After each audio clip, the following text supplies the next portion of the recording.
morning everybody, welcome back to the vlog.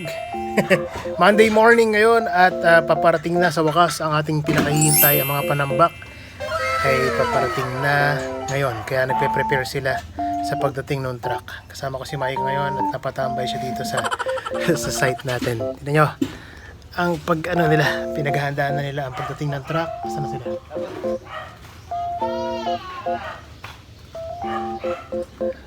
Ayan, sa wakas makakapagpanambak na tayo at mas bibilis ang ating mga paggawa.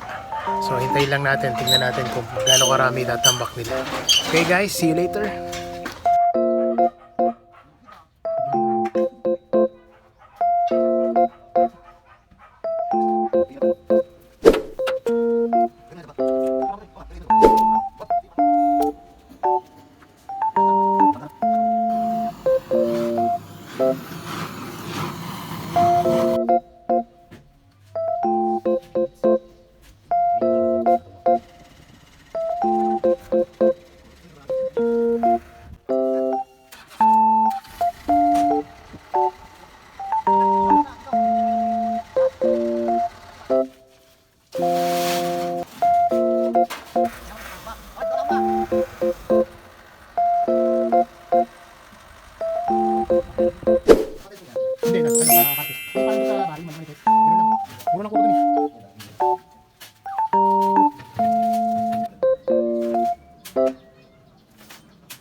Ito yung studio, recording studio.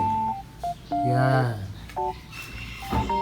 Pasok ka, yan yung mga socket.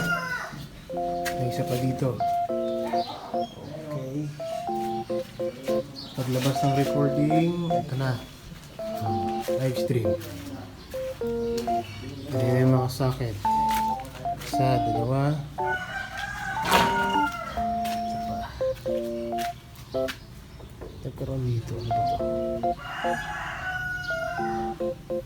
Ayan. Toilet. Ito yung socket. Dito magiging sound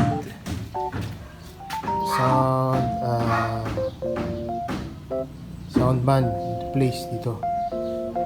Tapos ito yung ang tawag dito, podcast. Yan, sa podcast. Dito ang pinto.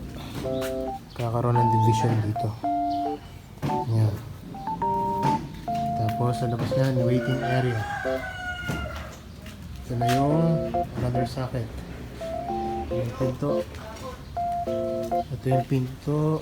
Pero ito, sasagad dito yan. So, dito magiging pinto. Maliit na pinto, papunta sa kabila. Yan. Ito, wala pang panambak. Kaya hindi pa maka-flooring.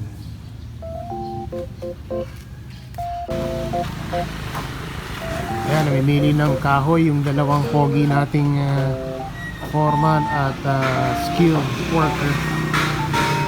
Namimili sila ng mga magagandang klaseng kahoy.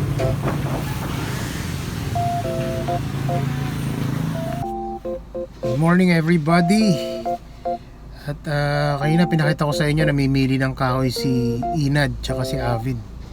Pinipili nila yung mga magagandang klaseng kahoy daw. Yan po ay gagamitin nila sa pamporma, yung sa loob.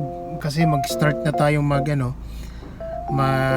yung sa roof natin, yung slab, sisimulan na nila. Kaya bumibili na ng mga kahoy. Yung pala yung nilalagay sa loob, di ba? Pag nakakita tayo ng mga construction, may mga kahoy-kahoy sa loob yun parang marami na pinagdugtong-dugtong.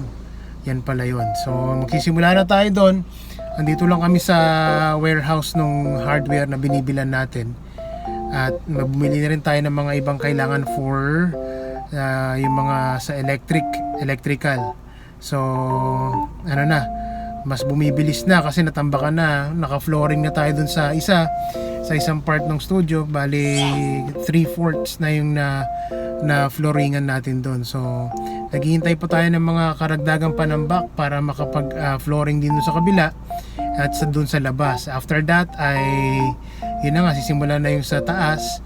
At malapit-lapit na to. After nun mga finishing na lang siguro. Okay, samahan nyo ulit kami this whole day and for this whole week ng ating construction. Tuloy-tuloy tayo mga kapatid. At isang magandang umaga sa ating lahat.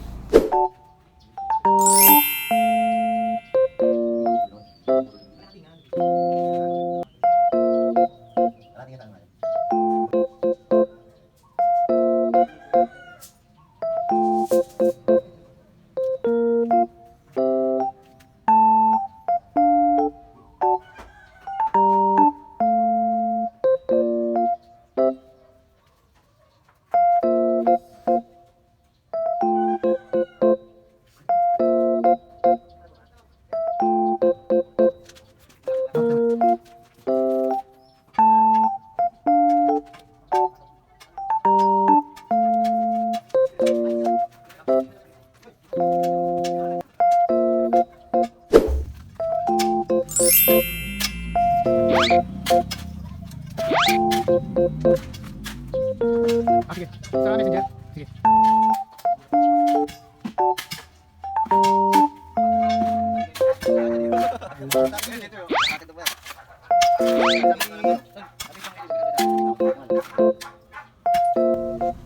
Good morning everybody! Welcome back to the vlog. Andito na naman tayo at namimili na naman ang kahoy ang dalawang workers natin, si Inad at si Avin.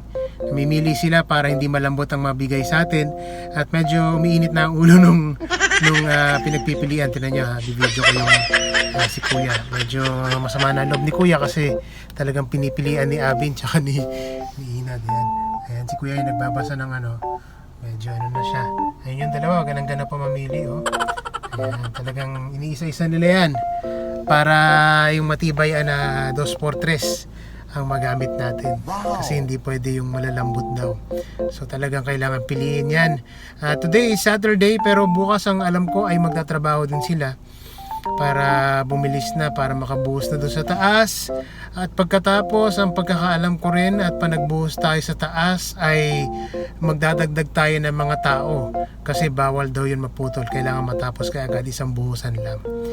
So ayun po, baka magano tayo, ang balak namin mag-rent tayo ng helicopter para ibabagsak na lang yung buhos mula dun sa taas para isang buhusan lang. Ayan. Okay, samahan nyo kami for this whole day and I believe pati bukas meron pa tayo. So tuloy-tuloy tayo mga kapatid at namimili lang sila ng kahoy at may mga binili kaming mga bagong materyales na magagamit nila for today. Alright? See you later!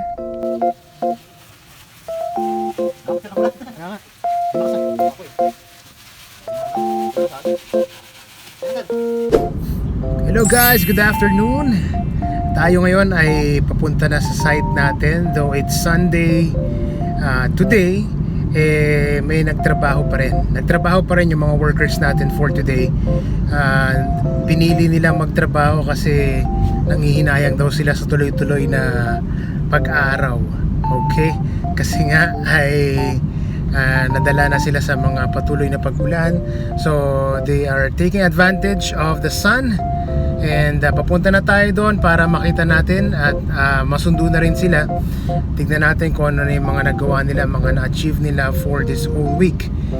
And Sunday ngayon, so tomorrow another week na naman ay tuloy ang trabaho ng ating mga workers. Alright?